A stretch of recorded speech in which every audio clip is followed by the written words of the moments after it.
to think like an artist when you're a scientist. Hi, I'm Beeves Blue. I'm a consultant ophthalmic surgeon and mother of 3.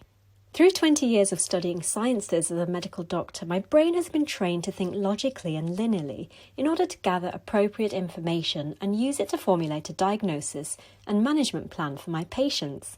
What happens when symptoms and signs don't quite fit into a recognisable pattern?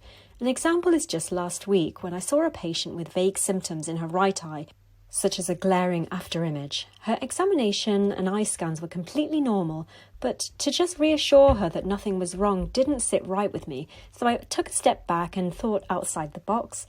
I ordered an MRI scan of the brain, and it turned out that she had a tumour of the pituitary gland in the brain.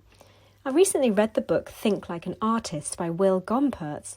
In this book, he gives some ideas to lead a more creative and productive life. Productive, did he say? I'm in.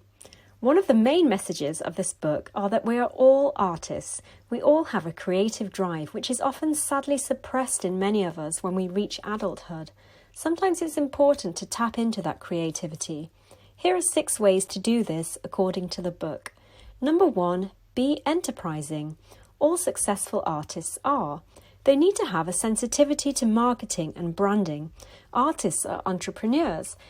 They're willing to stake everything to make the work they feel compelled to create. Increasingly in this digital world, you need to be entrepreneurial to be successful in any walk of life.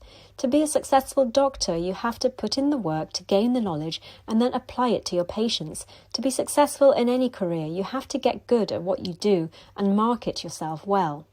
Number 2, artists don't fail. Failure is subjective. Many people don't believe in failure. It's an ambiguous and temporary concept. They keep getting after it, trying different things until they succeed. So don't let minor setbacks get you down. As Alia said, dust yourself off and try again. Number 3, artists are seriously curious. You cannot produce something interesting unless you are interested in something. For this, I suggest you take the time to get to know yourself and what you enjoy, and journaling can help with this. Then follow up on leads by reading around the topics that interest you. You might not go deep into any particular subject area at first, but you'll have a good time exploring. Number 4, artists steal. Picasso said, good artists copy, great artists steal. You don't have to come up with completely original ideas. It's not possible. What great artists do is they add to the next link in the chain by developing the pioneering work of the previous generation. The same thing happens in the medical field, where advances in diagnostic techniques build on previous techniques. We can now look at the tiny vessels in the retina using light waves, whereas previously we had to inject dye into the body to do the same. Number 5, artists are brave. I've been watching a ton of Mark Manson's videos over the last couple of weeks, and I read his book, The Subtle Art of Not Giving an F, several years ago. His work helps you to let go of fear and take a leap of faith so you can reach new heights. Aristotle said, you will never do anything in this world without courage, and Coco Chanel declared the most courageous act is to think for yourself aloud. So don't be afraid to speak up, defend your corner, and rise to the top. And number 6, finally, in a nod to the scenario I mentioned earlier, artists pause for thought. During their creative process, they pause, stop being a creator, and turn into a critic.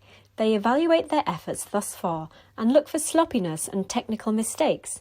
We can do this too in our everyday lives by taking regular breaks and reflecting on how and what we're doing, whether we're being sincere in our efforts and how we can do better. So there you have 6 ways to think like an artist. I hope people from all backgrounds can use these tips to lead a more creative and productive life. So stay productive, and I'll see you in the next video. Bye!